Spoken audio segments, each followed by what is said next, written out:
नमस्कार मित्रों, मैं मुकेश चौधरी आपके अपने YouTube channel science by Mukesh Chaudhary पे आपका स्वागत करता हूं। मित्रों, आज का हमारा सेशन है साइंस का। उसमें हम पाचन तंत्र के बारे में चर्चा करेंगे। पाचन क्या होता है, पाचन कैसे होता है, हम उसके बारे में चर्चा करेंगे। मित्रों, अगर आपने चैनल को सब्सक्राइब नहीं किया है तो प्लीज़ सब्सक्राइब करें, शेयर करें और वीडियो को शुरू से लेकर अंत तक ज़रूर देखें। वीडियो को शुरू से लेकर अंत तक ज़रूर देखें। तो मित्रों, मैं आपको बताता हूँ पाचन क्या होता है, पाचन क्या चीज़ होती है। तो पाचन है, सामान्य भाषा में पाचन क्या है कि हम हैं वो बड़े बड़े भोजन के बड़े बड़े टुकड़ों को ग्रहण करते हैं। भोजन के बड़े बड़े टुकड़ों को ग्रहण करते हैं। उन बड़े बड़े टुकड़ों को तोड़कर छोटे छोटे टुकड़ों में करना पाचन कहलाता है। कहने का मतलब, भोजन के बड़े बड़े टुकड़ों को छोटे छोटे टुकड़ों में तोड़ना पाचन कहलाता है। ठीक है। सर्वप्रथम है वो हम भोजन को ग्रहण करते हैं, फिर उसका शरीर में पाचन होता है, फिर उसका संग्रहण होता है, स्वांगीकरण करते हैं। भोजन का संग्रहण है वो लीवर में होता है। जब भोजन का संग्रहण हो जाता है तो वो O2 के संपर्क में आता है। O2 के संपर्क में आकर वो हमें ATP के रूप में ऊर्जा देते हैं। ATP, एडिनोसिन ट्राइफॉस्फेट, ATP के रूप में हमें ऊर्जा देता है। मित्रों, सभी जीवों में जो आहार नाल है उसी से पाचन की क्रिया संपन्न होती है। आहार नाल है, एलिमेंट्री कैनाल, वहीं से सभी जीवों में पाचन की क्रिया है वो संपन्न होती है। ठीक है। पाचन की क्रिया है शरीर में वो आहार नाल में मुख गुहा से शुरू होकर गुदा तक होती है। ठीक है। हमारा पहला क्वेश्चन है पाचन तंत्र से संबंधित, निम्न में से कौन सा एंजाइम आमाशय से स्रावित नहीं होता है। ए ऑप्शन है रेनिन, बी ऑप्शन है पेप्सिन, सी ऑप्शन है जठर लाइपेज, डी है अग्नाशय लाइपेज। मित्रों, हमारा ए ऑप्शन है रेनिन, बी है पेप्सिन, सी है जठर लाइपेज, डी है अग्नाशय लाइपेज। तो एंजाइम है जो आमाशय से स्रावित नहीं होता है वो होता है अग्नाशय लाइपेज। इसका डी ऑप्शन है वो राइट आंसर है। ठीक। हमारा दूसरा क्वेश्चन है, निम्न में से कौन सा एंजाइम प्रोटीन के पाचन में सहायता करता है। ए ऑप्शन है टाइलिन, बी ऑप्शन है लाइसोजाइम, सी ऑप्शन है पेप्सिन, डी ऑप्शन है लाइपेज। तो मित्रों, पेप्सिन नाम का एंजाइम होता है जो प्रोटीन के पाचन में सहायता करता है। इसका सी ऑप्शन इसका राइट आंसर हो जाएगा। लाइपेज है ये वसा के पाचन में सहायता करता है, ये वसा का पाचन करता है। ठीक है।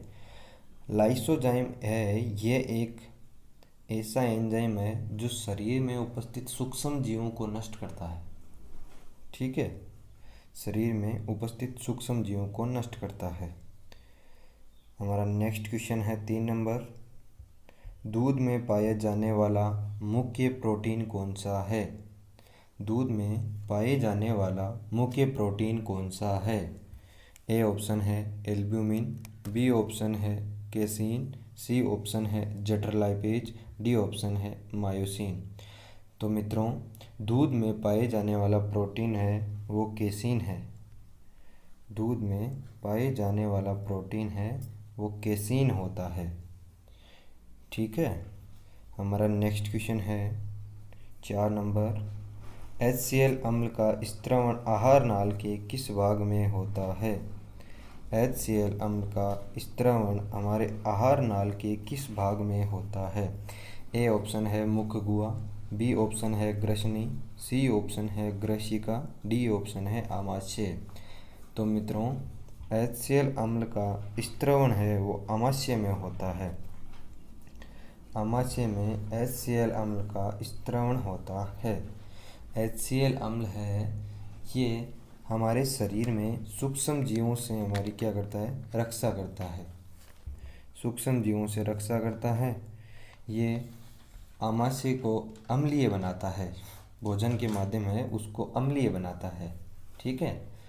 और मित्रों, HCl अम्ल है अम्ल से जो सुरक्षा है आमाशय की, वो एक श्लेष्मा नामक पदार्थ होता है। HCl अम्ल से आमाशय की सुरक्षा श्लेष्मा नामक पदार्थ है वो करता है। हमारे आमाशय में एक और पदार्थ पाया जाता है श्लेष्मा, वो HCl अम्ल से है, वो हमारे शरीर की या आमाशय की सुरक्षा करता है। ठीक है। हमारा नेक्स्ट क्वेश्चन है 5 नंबर। पानी में फ्लोराइड की मात्रा बढ़ने से दांतों में कौन सा रोग होता है? ए है ग्लोसाइटिस, बी है फ्लोरोसिस, सी है लीवर सिरोसिस, डी है इनमें से कोई नहीं। तो मित्रों, पानी में फ्लोराइड की मात्रा बढ़ने से फ्लोरोसिस रोग होता है, इसका बी ऑप्शन है वो राइट आंसर है। ठीक है। हमारा नेक्स्ट क्वेश्चन है 6 नंबर। एक वयस्क व्यक्ति का दंत सूत्र होता है। ए ऑप्शन है 2102/2102, बी ऑप्शन है 2123/2123, सी ऑप्शन है 2023/2023, डी ऑप्शन है 1023/1023। तो मित्रों, एक वयस्क व्यक्ति का दंत सूत्र है वो 2123/2123 होता है। ठीक है। और बच्चे का दंत सूत्र है वो 2102/2102 होता है।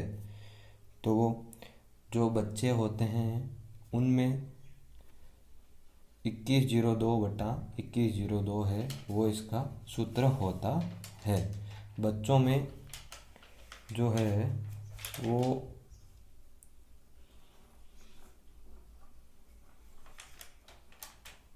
प्रीमोलर दांत है वो नहीं पाए जाते हैं।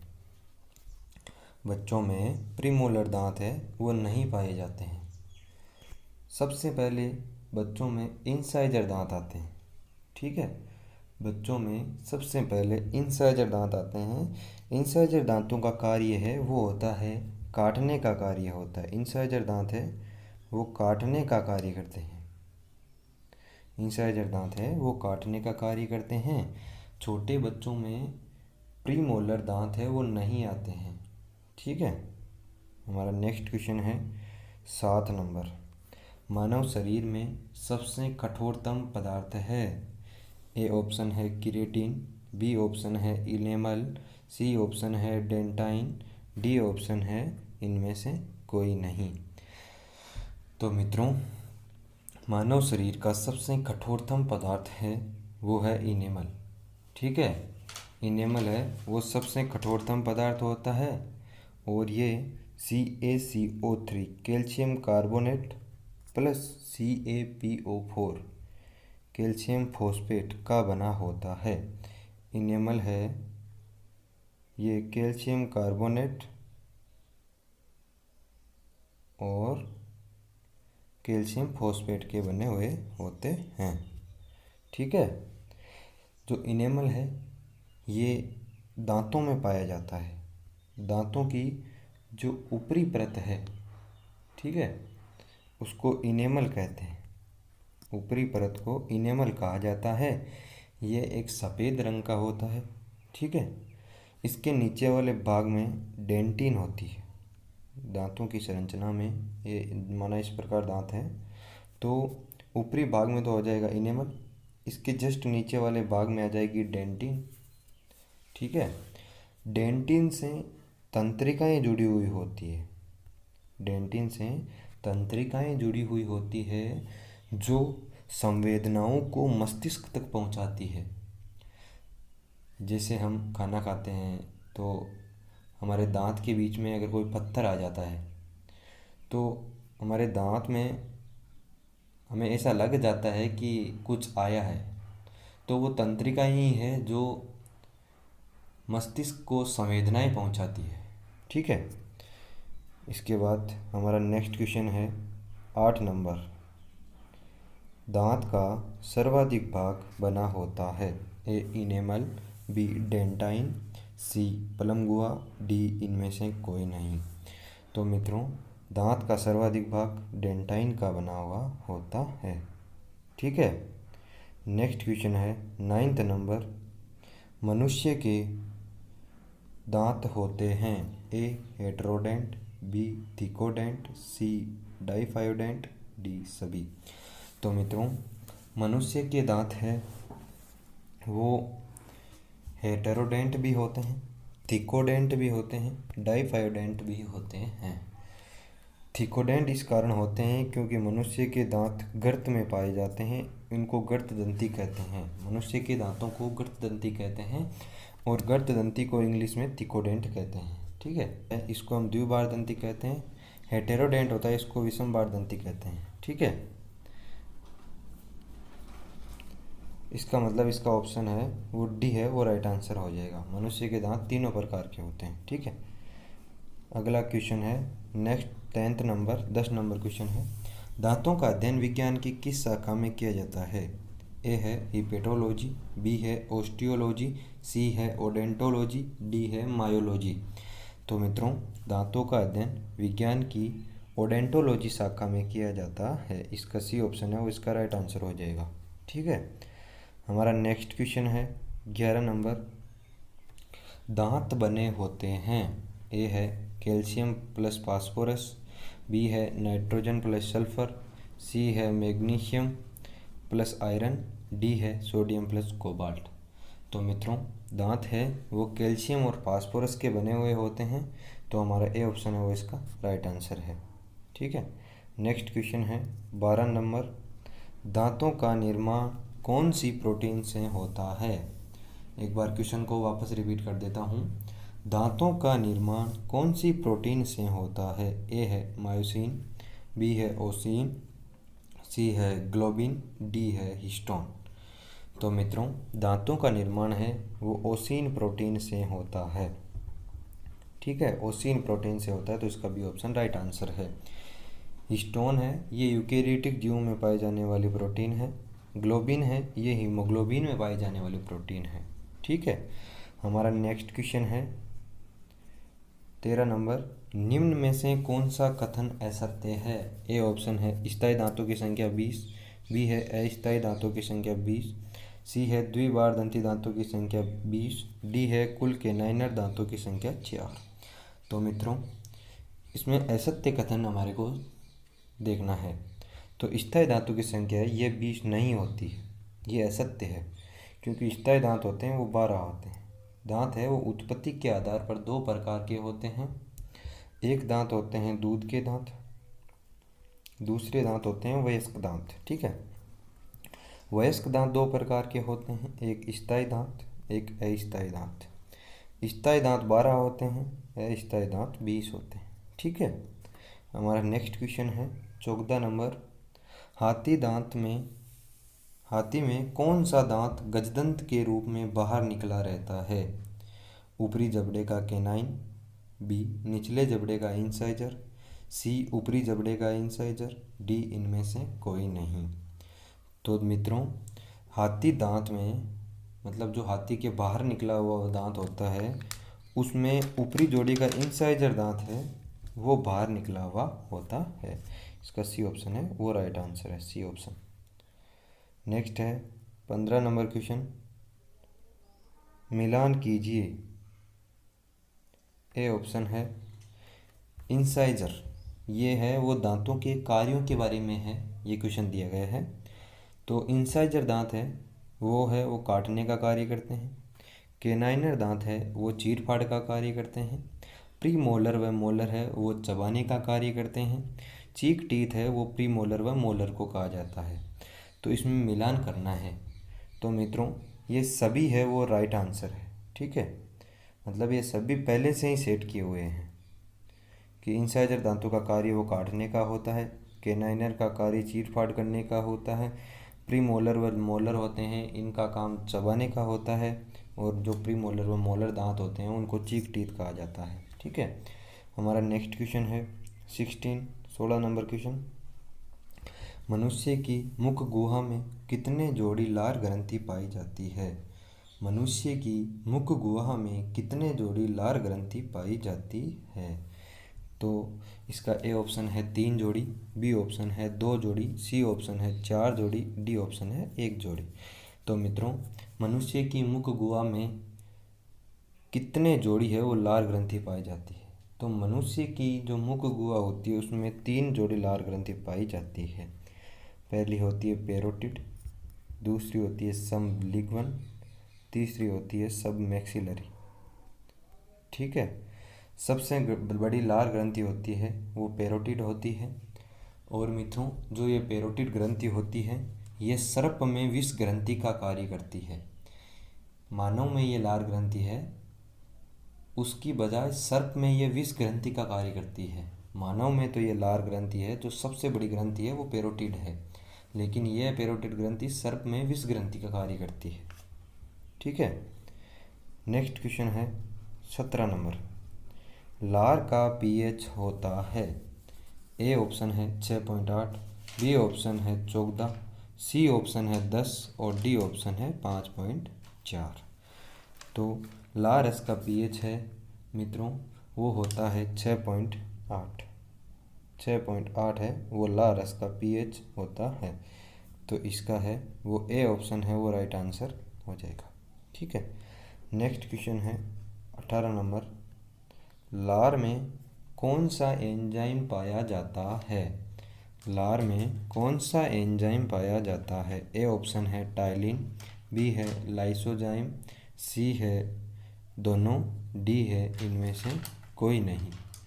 तो मित्रों, लार में टाइलिन और लाइसोजाइम नामक दोनों ही एंजाइम है वो पाए जाते हैं। इसका सी ऑप्शन राइट आंसर हो जाएगा।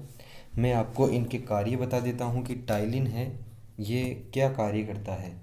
तो टाइलिन है ये स्टार्च को माल्टोज में परिवर्तित करता है, स्टार्च को माल्टोज में कन्वर्ट करता है। ठीक है, स्टार्च को माल्टोज में कन्वर्ट करता है। लाइसोजाइम है ये जीवाणु की कोशिका भित्ति होती है उसको गलाने का कार्य करता है, जीवाणु की कोशिका भित्ति को गलाने का कार्य करता है। तो मित्रों, मैं आपसे एक क्वेश्चन करता हूँ, प्लीज़ आप उसका आंसर कमेंट बॉक्स में देवें। क्वेश्चन है, जीवाणु की कोशिका भित्ति किसकी बनी हुई होती है? इसका आंसर आप मेरे को कमेंट बॉक्स में दें। ठीक है, नेक्स्ट क्वेश्चन है 19 नंबर। स्टार्च को माल्टोज में परिवर्तित करने का कार्य कौन करता है? ए ऑप्शन है लाइसोजाइम, बी ऑप्शन है टाइलिन, सी ऑप्शन है पेप्सिन, डी ऑप्शन है रेनिन।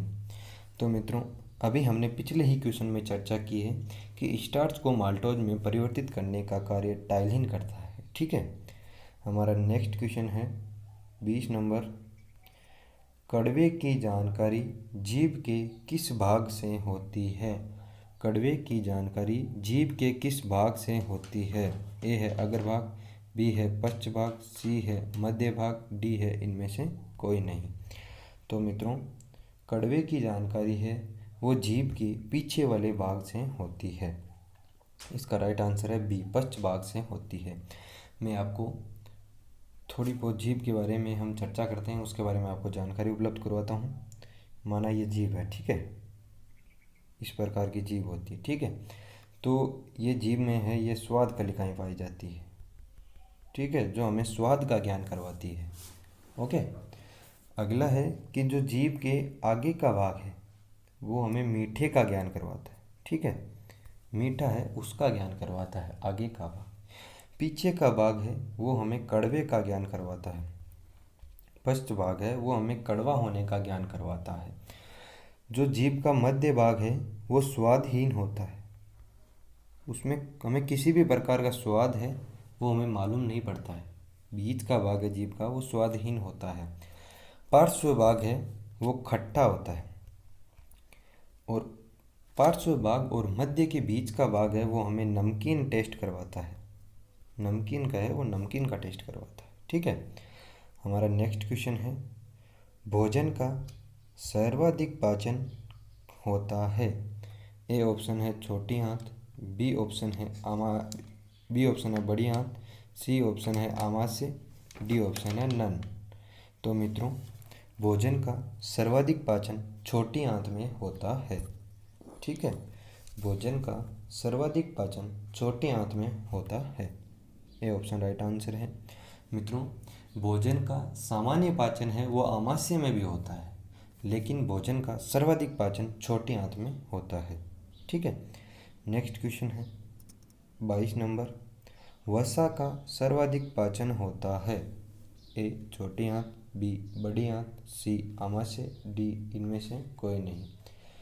तो मित्रों, वसा का सर्वाधिक पाचन है वो भी छोटी आंत के अंदर होता है। इसका ए ऑप्शन है वो राइट आंसर है। मित्रों, वसा के पाचन की शुरुआत है वो आमाशय से होती है। वसा का पाचन है वो लाइपेज नामक एंजाइम पाया जाता है आमाशय में, वो करता है। ठीक है, लाइपेज। नेक्स्ट क्वेश्चन है 23 नंबर। आहार नाल के किस भाग में भोजन का पाचन नहीं होता है। ए है ग्रसनी, बी है ग्रसिका, सी है दोनों, डी है मुख गुहा। तो मित्रों, आहार नाल है उसका ग्रसनी और ग्रसिका भाग है उसमें भोजन का पाचन नहीं होता है। ये दोनों हैं, सी ऑप्शन राइट आंसर है। इसके बारे में हम आहार नाल के बारे में थोड़ी चर्चा करते हैं। आहार नाल है ये 10 से 12 मीटर की लंबाई में होती है। आहार नाल की लंबाई है वो 10 से 12 मीटर होती है, या फीट में होती है 32 फीट। इसकी लंबाई है वो 32 फीट होती है। आहार नाल है ये शाकाहारी और मांसाहारी दोनों जीवों में पाई जाती है। शाकाहारियों की जो आहार नाल है, शाकाहारी जीवों की आहार नाल है वो मांसाहारियों की तुलना में बड़ी होती है, क्योंकि मित्रों शाकाहारी जीव है वो सेल्यूलोज का पाचन करते हैं, मतलब सेल्यूलोज को घास के रूप में ग्रहण करते हैं।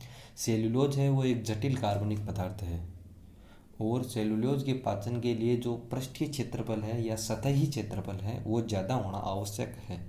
इसलिए शाकाहारियों की आहार नाल है वो बड़ी होती है। ठीक है, नेक्स्ट क्वेश्चन है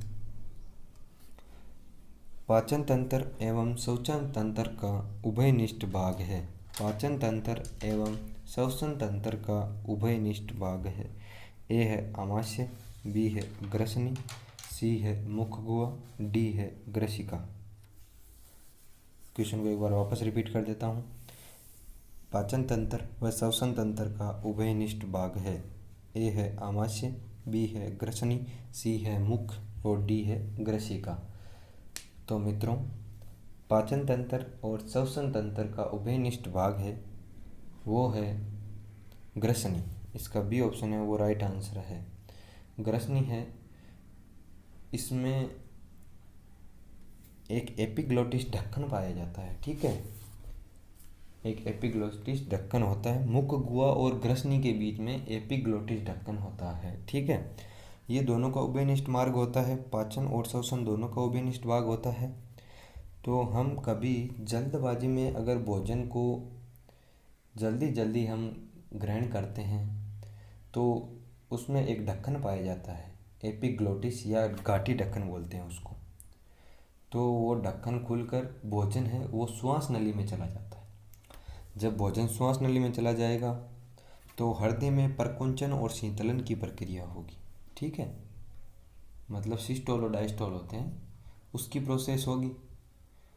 अगर ये होगी तो हमारे शरीर से एक ध्वनि उत्पन्न होगी जिसे हिचकी कहते हैं। हिचकी होने का कारण यही है मित्रों। श्वसन और पाचन दोनों का मार्ग एक है, उसमें एपिग्लोटिस ढक्कन होता है। जब हम जल्दबाजी में भोजन करते हैं तो भोजन है वो श्वास नली में चला जाता है, फिर वो हृदय में जाता है। हृदय में परकुंचल और शीतलन होता है जिससे ध्वनि उत्पन्न होती है जिसे हिचकी कहते हैं। ठीक है हमारा, और ये जो ग्रसनी और ग्रसिका है इसमें भोजन का पाचन नहीं होता है।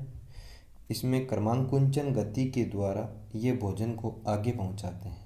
ठीक है, क्रमांकुंचन गति के द्वारा ये भोजन को आगे पहुंचाते हैं।